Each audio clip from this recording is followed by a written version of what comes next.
好，这个苏丹红啊，越演越烈啊！现在呢，在野的16个县市的营养午餐啊，都停用咖喱粉、辣椒粉，通通停用了啊。那5个县市不跟进啊，台南、高雄、屏东、花莲、嘉义啊，嘉义县。那么花莲说他们最早就已经禁止用了啊，所以很早他们认为很早就使用了啊。新北市啊6号先，然后接着呢，其他也都跟进了。那另外呢，这个花莲电报被灌爆说你怎么没有宣布？他交易处长说，我早告知厂商不要使用了哦，我们很早就告知厂商不要使用了啊。那另外呢，高雄市也跟进了啊，本来早上说没跟进，宣布扩大禁用辣椒粉、咖喱粉3个月都不能用哈。那另外呢，不用辣椒粉，学校我觉得还好，因为学生哦吃辣大概比较少。那咖喱有时候他们会给他咖喱饭啊，什么咖喱牛肉啊，咖喱蛮普遍的嘛。那另外呢，这个比如我这次选举到基隆一个老人院，他们中午就是那天改变就改吃咖喱饭，老人都很高兴啊。哦，所以咖喱饭在台湾其实蛮普遍，我很喜欢吃啊。那薛瑞元说要尊重地方啊，地方要进就进吧，尊重地方啊。那因为他现在已经下架了啊，昨天就讲光下架的12万公斤哦，很多哦。因为它只要用一点点量，颜色就哇，这个很漂亮哈。我看的样子不漂亮，但是很多有人认为漂亮，那个鲜红的样子蛮可怕的。所以它那个食物不知道有多少哦。你现在下架12万公斤，以前到底多少你也不知道，吃到肚子里多少你也不知道。那现在下架这么多，食药署说不保证市场没问题，那讲了个半天，那不是讲些废话吗？市场有没有我不知道哈。我努力，至少这些我下架，但还有没有不知道，以前有没有也不知道，以后会不会有也不知道哦。那而且薛瑞元还讲说，怪你们爱吃辣椒啊，那么爱吃辣干什么？他说呢，薛瑞元说，这个跟其他的性质可能不同，因为源头是辣椒粉掺有苏丹红，国人习惯吃辣很普遍啊，不可能当辣椒粉查出违禁苏丹红就全面禁止进口，我可能全面禁止辣椒粉不能进来吗？我禁止不了，那辣椒粉没有苏丹红我怎么进呢？对不对？最简单就通通不准进辣椒粉、咖喱粉都不能进，那不就禁绝了？那有可能吗？你们那么爱吃啊，哦，所以呢，徐巧芯说是推卸责任啊，爱吃辣椒错了吗？啊，另外呢，虽然说现在呢说卫生署全面卫福部全面在抓，但是徐巧芯说网拍买得到相关产品，还是买得到，这产品还是有啊，网拍还是有啊。哎，今天又加了一间台南老字号成功酱园。酱园哦，他也可能我不知道是不是做豆腐乳啊什么东西，反正可能要的辣椒啊，或者有辣的菜啊等等等等哈。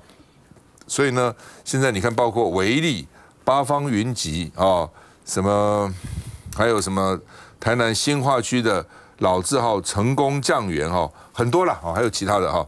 那到底啊，这个王玉敏今天问这个薛瑞元啊，能不能把它当毒淀粉一样翻版啊，自主检验，提供证明报告，自清。啊，然后呢，下游的厂商也可以用本店食用产品，不含苏丹红、色素啊。因为很多时候本店用什么牛肉，本店用什么猪肉，本店没有用什么牛肉，本店没有什么猪肉。我们很多餐厅都这样写嘛哈。那现在说呢，大数据也用不上了，上市产品器材也派不上用场了，所以说还是要边境检查，进口就要检查哈。蓝轩。刚才也讲到了，你说那么多的知名品牌里面都有苏丹红哦，你说什么维力啦，什么海底捞啦，什么八方云集啦，事实上那个成功酱园在台南是很有名的，哦，所以呢你说这样子里面都有的时候，那大家说要进，你说啊不用进来，因为大家都吃辣，哎，问题是你吃辣可以不要加苏丹红啊。你吃辣可不可以加辣椒？可以加辣椒啊，你可以直接用辣椒啊，放生辣椒也好啊，你可以用更多其他的方式啊，你非得要加苏丹红吗？所以我觉得他那话是非常非常不负责任的哦。那说哦，大家都吃辣，所以我们就不要进。那不要进的话，吃死了你怎么办？虽然我们刚刚讲说致癌的状况不会那么的快，但是你基本上就不是以一个人民的食品安全以及健康为你最主要考量，而是为你自己的方便也好，或者说你不愿意承认错误也好，就是用一些比较是。事实上，我觉得是一个政治化的一个语言去回答，所以我觉得对薛瑞元来说，这个整个事情，尤其是包括陈建仁也是一样。陈建仁在过去以公共卫生为他最主要的专长，当他在讲到有关于台中市的这个瘦肉精的时候啊，台湾已经没有食品安全的系统性危机了啊，讲的一副好像你们大惊小怪，我们做的多么的好，转眼之间，真的叫转眼之间就当场打脸。那他有任何的回应吗？没有啊。你说如果这样一波又一波境外检验不出来，市场当中流向也揪不出来，你说这不是一个系统性危机是什么东西？哦，所以这个部分对于薛瑞元来说，对于陈建仁来说，他们都可以这样睁着眼说瞎话。我觉得最近我们待会会聊到，你看唐凤，我不知道为什么民进党突然之间，矛头都对准唐凤，拼命骂他。薛瑞元这样状况，你看到绿营任何的民意代表批评过他吗？这个就是说刚刚讲这个陈建仁自己打脸，这叫做政治现世报，现在都非常快，只是报的结果老百姓倒霉嘛，人民倒霉嘛。我们看一下。穿上防护衣跟围裙，戴上口罩，中央厨房里头工作人员忙进忙出，将各种青菜混合拌炒，还有鸡翅也细心烹调。仔细看这些菜肴，几乎没有辣味或是咖喱类的食品。因为毕竟一切都是昨晚上才发生，那但是也相信就是我们会持续的一直去，找到更好的方式，让孩子也愿意吃，然后东西持续还是变好吃的。苏丹红辣椒粉风波越演越烈，就怕烧进各级学校，影响到学生的食安健康。包含了北基、桃竹竹苗、中彰投、云林县、嘉义市、台东县等多个县市都已经宣布暂停使用辣椒粉跟咖喱粉等调味品。其中像是台北市停用到3月31号，开第一枪的新北市则是直接停用3个月，之后再审慎评估是否恢复。餐盒食品工会就说，因为大部分的学童不吃辣，营养师调配菜单上也不建议吃太辣的食物，因此辣椒粉在营养午餐当中使用率比较低。不过像是咖喱，每个月大概会出现2次，将会改提供其他的菜肴，例如红烧肉或是沙茶肉。不过除了学生的午餐，市面上的商品各地也持续稽查，又查出了更多的违规品项，像是这一间位于高雄市的懒人披萨鸡排，使用到的辣椒粉也含有苏丹红5公斤，全数下架回收。另外还有台南市新化区老字号的成功酱园也进货600公斤辣粉，业者表示很无奈，但是在市府稽查之后，也配合将产品回收及封存，避免消费者会吃下肚，影响健康。现在是人人自危哈，我们现在辣椒粉不能吃哈，咖喱现在好像也不能吃。那现在看起来呢，除了校园禁止之外，新北市在医疗、长照、护理、社福等机构也都开始禁用了，所以你就可以看到，这的确就是一个系统性的问题哈。那这系统性的问题是来的又急又快，可是呢，它什么时候可以预防？从去年5月开始，其实我们的政府就应该要有预防，但是从去年5月到现在，我们看到它变成蔓延到全台。当然，第一个厂商很可恶，没有错，还甚至有人篡改 SGS 报告。但是问题是，我们的政府如何防堵这些可恶的厂商？看起来现在目前是没有办法。那我们的官员呢，离人民太远了。前有陈吉仲说少吃鲑鱼救石斑，现在还有所以我们薛瑞元说，不然你少吃辣椒救自己好了。现在的食安要靠我们少吃什么东西，我们才可以确保我们的食品安全嘛。所以我觉得认为就是说，在这个食安的问题上面政府不应该就双手一摊，该重罚的该从源头开始积极的去介入的话，要留给台湾人民一个比较可以吃得安心的，不要现在看起来这些影响的都是大的厂商，除了小市民之外，现在连生意都可能做不下去了。那影响背后除了食安之外，是不是还有经济上的损失？这也要纳入考量的。休息了再回来。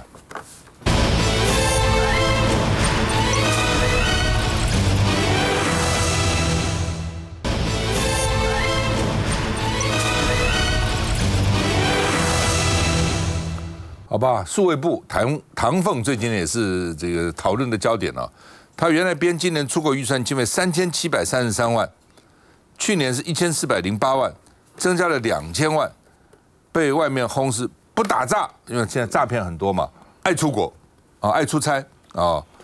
那今天呢，这个唐凤他的解释了哈，为什么我们这个出国费用多？第一个，业务扩增，物价上升，机票票价涨了啊。然后呢，疫情后恢复实体会议，以前是视讯会议嘛，所以不需要出国。现在实体会议，所以要出国了哦。那但是呢，大家说你防诈成绩有限呐，到底怎么回事？哦，反正他就说呢，这个疫后活动要强化治安的联防。那另外呢，这个好，我们郡县委员说，你管抖音也看不到效果，怎么管的？台湾青少年会被抖音害死哦。那另外唐凤呢说，我们治安法草案这2人就会送给行政院哦。虽然我们是看守内阁，我们积极推动法案。那另外呢，这个台湾做调查，近60%的民众每个礼拜至少接触1次诈骗，去年的诈欺案增加33%，唐凤说有信心，未来我们的电子签章法就可以有效阻断，用电子签章不需要现在盖章啊、签名啊、被伪造啊等等哦。那到底有可能还是不可能哈？那到底呢有没有政治力介入到唐凤这个下台了哈？唐凤说，人民如果认为数位部打诈不彰，就是政治压力，就是我的政治压力啊。那另外呢，他说呢，我们防诈也得到很多肯定啊。哦，那你会留任吗？我还没有收到决定啊。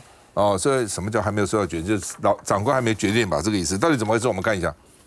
2月28号就爆发这个事情了，今天已经3月7号了。但是我们希望能够看到一定的成效。当然。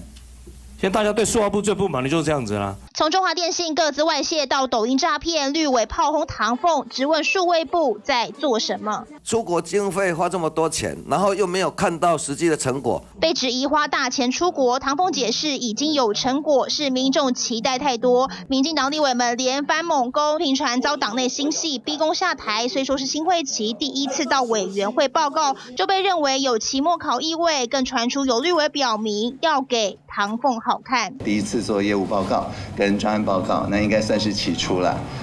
我们最近看到大家对我们的，好比像说电商防诈的肯定，所以政务官的去留当然是由长官来决定。那目前我并没有收到长官的决定。只说防诈受肯定，说是期末考真的不至于，但出国预算花在哪里，依旧要说明。派人出去参加这种演训，也包含18个国家的朋友到我们这边来，去进行实际的红蓝队的演练。原来是资安联防演训，但这说法除了要过立委们这关，还要看民众买不买单。杨金兄，其实出国经费是有增加一些了哈，2000万。去年数发部我查一下，他出国派团出国28次了，那公开的部长去有3次了，当然其中有5次他没有公开，就是所谓的机密了，所以部长能去大概最多8次了。8次你说多呢，也可以说多说少了。其实重点不在于出国的经费和次数了，是在于你有没有做出绩效来了。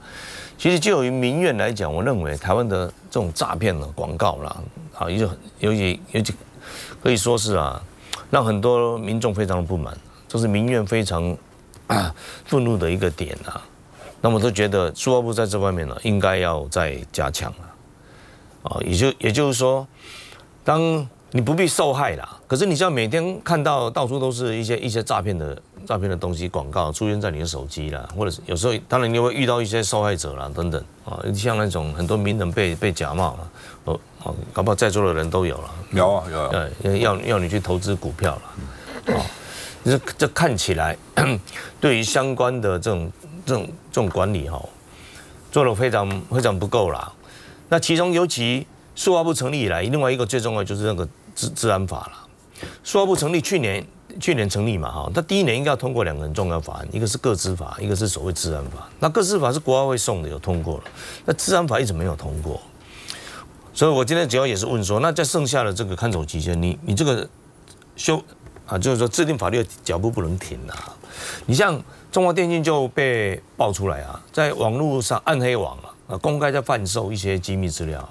那这些机密资料都是中华电信列为机密资料的，牵扯到了国安部、军方、海防、海军，有一大堆单位啊，甚至还公布一个电信的网路图，那个地址一查，就在总统府，不是总统府，总统官邸的对面。不管如果这些都是列为机密资料，那为什么可以在暗黑网上公开贩售？我问他们这个事情确实有啊，因为中华电信现在也承认有这些机密资料外泄啊，现在请数位部协助调查。它重要就是因为你治安法没有通过的话，我们目前只能要求一些公家单位设立相关的治安，比如说治安长或者治安的机制嘛。但是一些民间单位，其实你应该把它列为非特定的非公务单位，尤其应该把它列为重要基础设施。你像中华电信，它的定位其实它虽然不是公益事业，但基本上它是掌控国家非常重要的一个基础设施嘛。也就是该有的法律，你也拖到了啦。哦，那对于所谓这个民众反映的那种诈骗啊，我也做的跟大家的期望值也有很大的一个落差。另外特别提到的抖音，是因为经过这段期间大家讨论，所以现在脸书啦、Google 都比较收敛。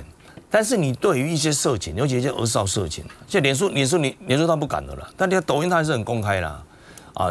诈骗呐，啊，这种儿少色情呐，啊，卖毒卖枪啦，用什么咖啡包啦，什么有什么，那抖音上面一大堆啦。台湾之前哦，让很多人看得非常痛恨、非常惊讶的那种校园霸凌，这从抖音开始流行起来的。之前最早不知道几年前出现一个影片，大家在狂搜都那个是在中国发生。那现在台湾青少年在学那个啊，把同学抓出来打一打，又丢上抖音去了啊。所以我认为，你既然每一个平台的话，你都要要求它一定要成立一个自律机制了。我们现在要求所有的平台都要成立这样一个自律机制，也就是说，它有2个你要管控的，一个就是它本身的自律，还有法律上的他律，就是我们政府要去要求它嘛。那自律做不到，那你不用再讲他律了，因为平台它会想收广告啦，它会想赚钱啦啊，所以你什么广告它通通收啦，你真的假的啦，你违法的，反正到时候就用言论自由来包装嘛。那实际上这些单位现在有的都要配合我们政府啊，就是说你必须要有自己的一个巡逻机制啦哈，你自己要有一个自己的内控，然后其他你要配合我政府嘛。就好像选后的那个所谓的那个什么作票，因为造成大家社会的对立啊，大家对怀疑这个选举啊，其实这个根本不是事实嘛。但抖音是他选前他就有来拜访中选会，他还说那选举上我们大家建立一个联络机制，讲得很好听啊。那个选后那个假讯息什么在作票那个，他也没办法管理，也不理会啊。那我们能说那些这些不实讯息应该管理，或者是应该下架，啊，也没有做到啊。所以我是觉得政府在他律方面哈，尤其数发部这边呢，确实我们可以再努力。洪卫，对啊，这数发部做的这么烂哦，但是选前哦，大家都不觉得，对不对？民进党从来甚至还要帮那个唐凤跟那个数发部来护航。你可以说我们就批评他了。在选后啊，选后从《自由时报》用整个版来修理唐凤。然后接下来你可以看到，就是民进党的立委这样子修理唐凤，我觉得几乎可以确定哦，大家现在都在猜520的这个内阁的人选哈，那很多是在好像猜灯谜一样。那显然唐凤应该是被点名要下台的。那在这个过程里面，就是数发部第一个他有这么高的预算，但是呢看不到他的绩效，看不到他的成果，尤其在打诈的部分，我是很意外哦。到现在，唐凤接受媒体采访的时候，他竟然还会说民众对于数发部打诈的成绩啊，感到这个非常的满意。到底满意在哪里啊？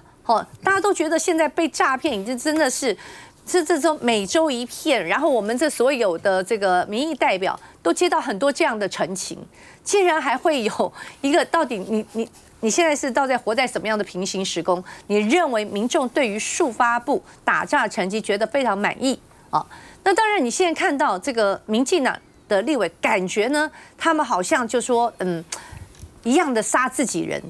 但是我觉得另外一个反映出来的，就是在520之前，好，这整个现在的气氛就是有抢位子的啦，好，然后怎么样是有的人是这个数馒头过日子的啊。然后要怎么样的一个权力结构的再变换，所以唐凤有唐凤的问题。可是我想请问，刚才那个蓝轩也讲，薛瑞元没有问题吗？像我今天就非常非常生气。比如说今天在我们立法院哦，有一个比较重要的报告，就是调涨电价对于产业民生的影响，所以大家都很担心电价调涨，尤其这次一喊出来，电价调10%，而且还有民生用电。一定推升物价啊！我们现在在没有电价的这个因素里面，我们的 CPI 消费者物价指数今年预估就1.8%，加上去一定破2%，也就是达到通货膨胀的这个标准啊。结果呢，前2天薛瑞元不是还登记又公布了一个新的政策，就是从现在开始，中央政府不再管这个诊所啊、医院的挂号费，就上限取消。我们现在无政府化了，我说你们很奇怪哎，你们这个有关于这些物价的问题，难道都没有跨院、跨部会的去讨论吗？你都不要跟院长，他说不用跟院长报告。我说郑文灿是物价督导这个小组召集人，有没有跟郑文灿讲？也不用。通通不用。我说你早不取消，晚不取消，你现在这个时候取消，你知不知道我们 CPI 就是消费物价上涨类最高的是什么？就是食物类上涨最高。第二名大家知道吗？我问他，他完全没有概念，他说不晓得，就是医药保健类。就是医药保健类就是第二名上涨最高的。所以现在整个的政府螺丝掉满地，所以刚才看到那个苏丹红事件怎么那么离谱呢？2月23号不是来立法院做实案报告，对于当时苏丹红的事件已经爆发了，只字未提，只字未提。那时候还觉得一样嘛，很满意，没有系统性问题，实案都没有问题。时隔到现在10几天，整个爆发完全已经一发不可收拾，而且你现在只要去问卫福部，他不敢保证哦。他承认是系统性问题哦，还有没有未爆弹？不敢保证。还有没有其他的食品？也有可能啊。什么叫吃辣？哎，对不起，我不吃辣，因为我喉咙不好，我不吃辣。不吃辣，虾味鲜什么沙茶酱，不吃辣，你也可能受害啊。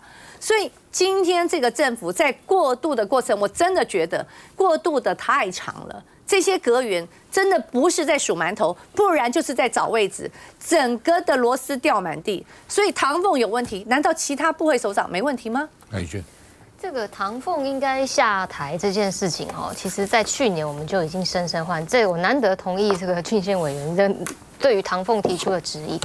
今天我要讲，唐凤不止在他内部的绩效没有，他变数位点面线部然后出国部，再来就是他从过去到现在还跟我们台北市民的市场抢位置、抢地。大家知道，在南门中继市场这一块本来盖好了之后，市场回去，东门市场改建要进来，结果苏发部就说我们要来用这块地，结果现在南门中继市场要把它拆掉，我们还给你，东门中继市场就在隔壁盖。好啦，现在吵来吵去，协调会开了老半天。抢完地之后，今年刚刚发了新闻稿说，我们不用这块地了，那不白拆了吗？我们当初为了跟你争取这块地继续沿用，让这个市场能够进来，结果你现在跟我说你不要用这块地了，那这个就是我们觉得数发部不应该再继续存在在这个台湾的社会里面。它的功能是什么？从过去到现在，除了来抢地之外，除了点面线系统之外，还有做什么事？那一直出国，那绩效在哪里？所以他花的都是人民的纳税钱，每年几亿这样编完之后嘞，有什么成效吗？我们看不出来，诈骗的案子还是照样继续啊，这才是最重要的地方。人民报今天收的满朝业余失能的官员，处处假装解决的问题，就是问题都没解决了，假装解决了能源的问题、电的问题这个治安的问题、两岸的问题各种问题，但是呢。